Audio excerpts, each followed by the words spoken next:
La reunión informativa no fue como las anteriores. Normalmente, nuestras misiones giraban en torno a exploraciones planetarias, catalogación de flora y fauna y pruebas de viabilidad de asentamientos humanos. Pero esta vez era diferente. Esta vez se trataba de algo de lo que nadie quería hablar directamente: las desapariciones. La gente llevaba años desapareciendo de la Tierra, familias enteras sin dejar rastro. Los gobiernos se culpaban unos a otros. Las teorías de la conspiración inundaban las redes, pero no había respuestas. Al menos, ninguna que estuvieran dispuestos a compartir. Ahí es donde entramos nosotros, el equipo de investigación, científicos, exploradores, investigadores. Una tripulación de 9 enviados a investigar anomalías en todo el sistema solar. Esta vez, la anomalía era Marte. Marte no era solo otra roca estéril. Durante décadas, había rumores de estructuras bajo la superficie, extrañas señales que rebotaban de sus cráteres y sombras inexplicables, captadas por los vehículos exploradores. Pero no fue hasta que empezaron a aumentar las desapariciones cuando alguien pensó que esas sombras podrían contener respuestas. Nuestra misión: averiguar si Marte ocultaba una civilización y si estaba relacionada con los desaparecidos de la Tierra. El viaje en la nave fue tranquilo, tenso. Marte siempre nos pareció cercano y lejano al mismo tiempo. Una mancha roja en la oscuridad que nunca pudimos descifrar del todo. Teníamos todo el equipo que necesitábamos: drones de cartografía, escáneres térmicos, analizadores electromagnéticos, pero nada nos parecía suficiente. A medida que nos acercábamos al planeta, miraba por la ventana su superficie, un mar infinito de carmesí y sombras. Había algo inquietante en él, algo vivo. El descenso fue duro. Las tormentas de polvo golpearon la nave cuando atravesamos la fina atmósfera, con los propulsores luchando contra la atracción del planeta. Aterrizamos cerca de una serie de profundos cañones, lugares donde la superficie se sumergía en la oscuridad que los escáneres no podían penetrar. Allí era donde se habían detectado las anomalías y hacia allí nos dirigíamos. Cuando los motores se enfriaron, pisé la superficie por primera vez. El suelo era duro y frío, una mezcla de roca y polvo rico en hierro. El aire, fino y cortante, transmitía un leve zumbido, no de viento, sino de algo más profundo, casi mecánico. Miré a los demás, cuyas expresiones permanecían ocultas tras los visores reflectantes, pero sabía que ellos también lo sentían. Este lugar no solo estaba vacío, estaba esperando. Los cañones eran enormes, sus paredes dentadas y escarpadas, sumiéndose en una oscuridad que ninguna luz parecía capaz de penetrar. Permanecimos en el borde, con nuestros escáneres zumbando mientras cartografiaban las profundidades. Las lecturas eran extrañas, las señales de calor parpadeaban intermitentemente, pero no coincidían con nada natural. Surgieron patrones, tenues cuadrículas y líneas bajo la roca, demasiado precisas para ser aleatorias.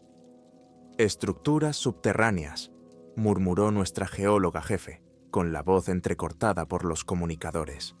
Ninguno de nosotros respondió. Todos sabíamos lo que significaba. Descendimos lentamente, rapelando uno a uno por el cañón.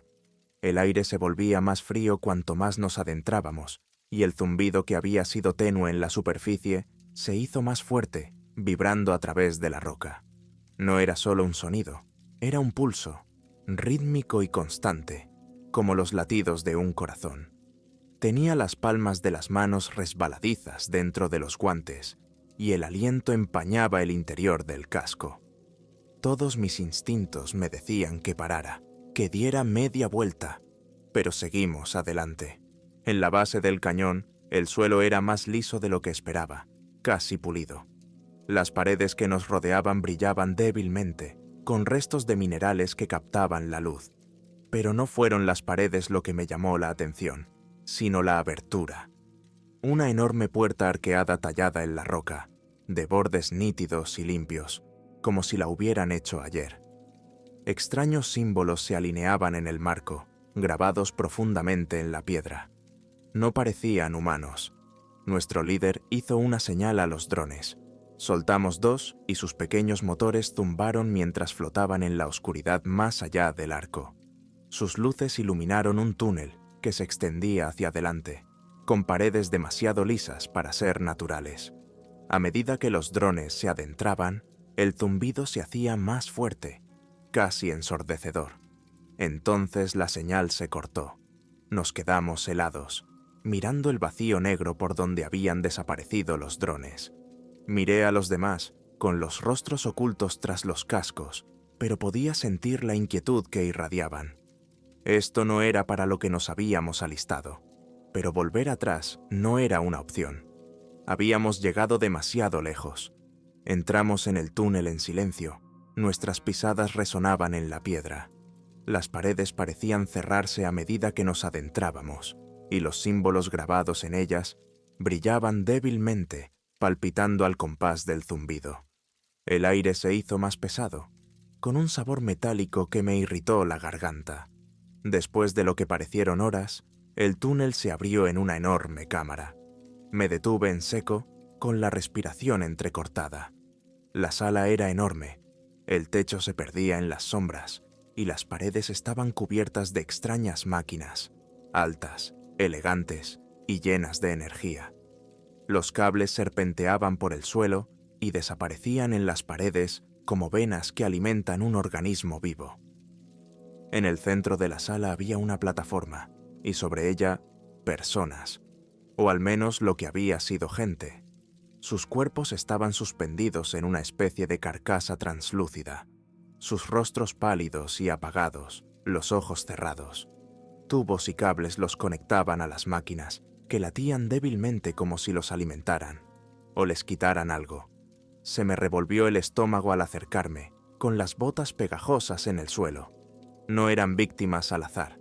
Algunas caras me eran familiares. Las había visto en informes de personas desaparecidas en la Tierra. Aquí era donde habían ido. Pero, ¿por qué? La cámara parecía viva, una mezcla grotesca de tecnología y biología. Las máquinas silbaban suavemente. Sus superficies estaban resbaladizas por la condensación, como si respiraran. Mi mirada se posó de nuevo en las figuras suspendidas, y una oleada de náuseas me golpeó. Tenían la piel pálida y tirante, las venas oscuras bajo la superficie. Algunas se retorcían débilmente, como si estuvieran atrapadas en una pesadilla eterna, medio inconscientes. Otros estaban completamente inmóviles, con los rostros congelados en expresiones de silenciosa agonía. Me acerqué a la plataforma. Mis botas dejaban débiles huellas en el pegajoso residuo que cubría el suelo. Ahora podía sentir el zumbido vibrando a través de las plantas de mis pies, más profundo y siniestro. Las máquinas de la sala parpadeaban con una luz tenue y verdosa, proyectando sombras distorsionadas que bailaban por las paredes. Mi escáner emitió un pitido y eché un vistazo a la pantalla. Las lecturas eran erráticas, picos de energía electromagnética, fluctuaciones térmicas. Era como si toda la cámara fuera un sistema vivo que desafiaba todos los principios científicos conocidos. No necesitaba que el escáner me dijera que este lugar estaba mal. Lo sentía en los huesos. Mientras rodeaba la plataforma, me fijé en algo que había en el otro extremo. Una consola, elegante y metálica, con la superficie cubierta de más símbolos extraños.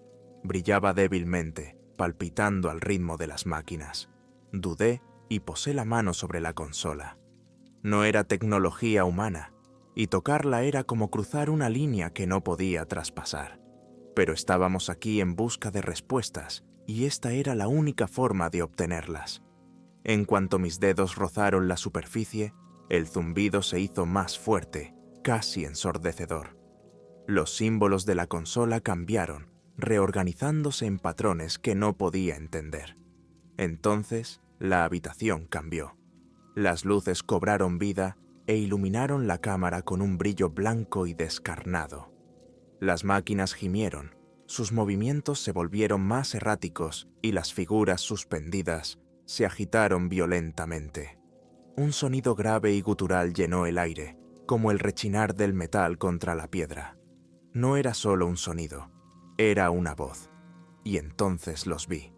Surgieron de las sombras del otro extremo de la sala, altos y enjutos, con formas humanoides pero inconfundiblemente alienígenas.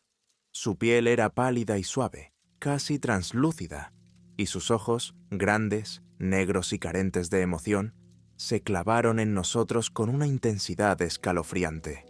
Se movían con una gracia deliberada. Sus largos dedos se deslizaban por las máquinas a medida que se acercaban. Eran los artífices de este horror, los que se habían llevado a esta gente de la Tierra. El equipo se congeló. Nuestras armas se alzaron instintivamente, aunque todos sabíamos que serían inútiles. Los marcianos, si eso es lo que eran, no se detuvieron.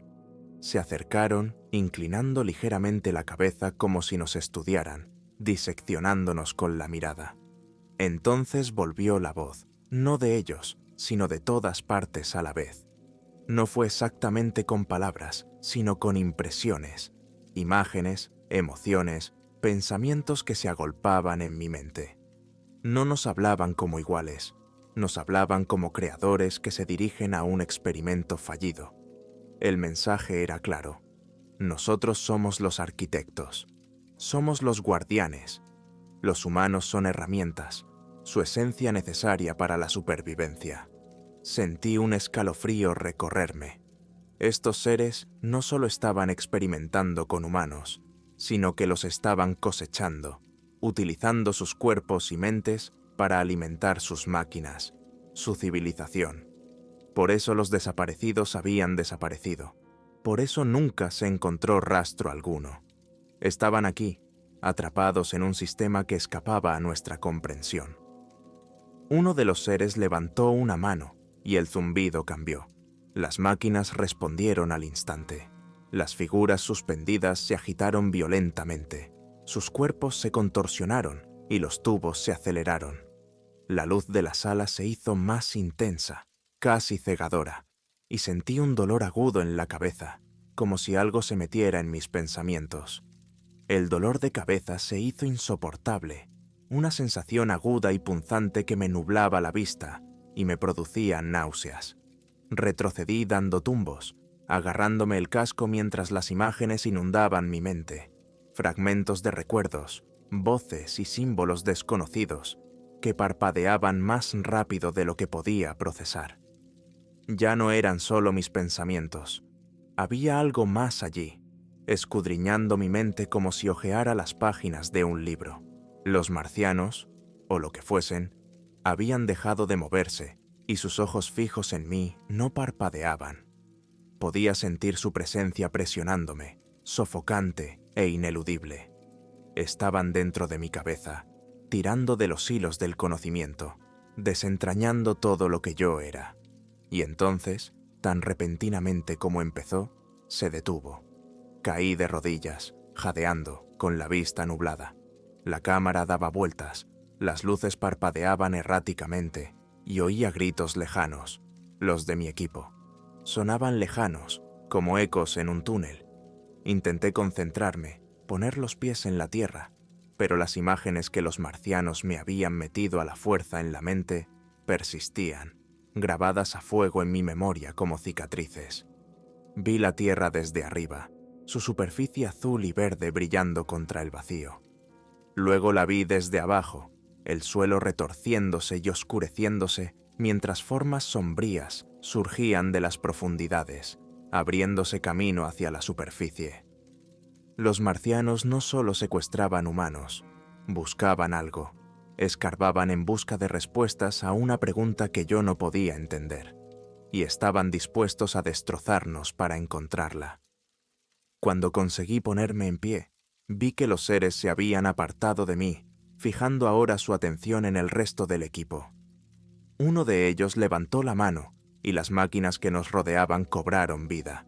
Las figuras suspendidas empezaron a convulsionarse violentamente, sus cuerpos retorciéndose contra las carcasas translúcidas. Se me revolvió el estómago cuando me di cuenta de lo que estaba ocurriendo. Les estaban drenando su energía, su esencia, y desviándola hacia las máquinas. La voz volvió, esta vez más fría y directa. No sois bienvenidos aquí. Váyanse o conviértanse en lo que son. El equipo no esperó una segunda advertencia. Nuestro líder ladró una orden y empezamos a retroceder, moviéndonos tan rápido como podíamos, sin llegar a sprintar. Los marcianos no nos siguieron, pero su presencia perduró, un peso opresivo que nos siguió a través de los túneles. Cuando subimos de nuevo a la superficie, el zumbido se desvaneció, sustituido por el viento aullante del cañón marciano. Me desplomé sobre el suelo rocoso y me quité el casco para aspirar el aire frío. Los demás permanecían en silencio, con los rostros pálidos y los ojos desorbitados por la conmoción. Ninguno de nosotros habló. No hacía falta. Las imágenes grabadas en nuestras mentes nos decían todo lo que necesitábamos saber. El vuelo de vuelta a nuestra estación fue un borrón. El planeta rojo quedó atrás, pero su sombra se alzaba en nuestras mentes. No hablamos de lo que habíamos visto ni de los conocimientos que los marcianos nos habían metido en la cabeza. Nos parecía demasiado grande, demasiado incomprensible. Fuera lo que hacían en Marte, no se trataba solo de sobrevivir, sino de controlar. Buscaban algo, y la humanidad no era más que un medio para conseguir un fin. Cuando llegamos a la estación, fuimos interrogados por el mando. Nos hicieron preguntas, nos presionaron para que les diéramos detalles, pero no les dijimos la verdad. Estructuras subterráneas, dijimos. Evidencia de tecnología avanzada, presencia hostil.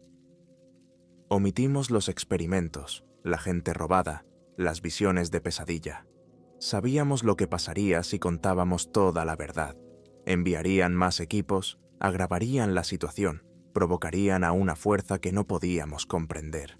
Aquella noche, sentado solo en mi litera, no podía deshacerme de las imágenes que los marcianos me habían metido en la cabeza. Las figuras suspendidas en las máquinas, drenando su energía. La sombra surgiendo de la tierra, retorciéndose y consumiéndose. Y los marcianos, observándolo todo con esos ojos fríos e insensibles. Sabía que esto no había terminado. Las desapariciones en la Tierra continuarían, y los marcianos seguirían buscando, cavando, cosechando. Y cuando por fin encontraran lo que buscaban, la cuestión no sería si la humanidad sobreviviría, sino si lo veríamos venir.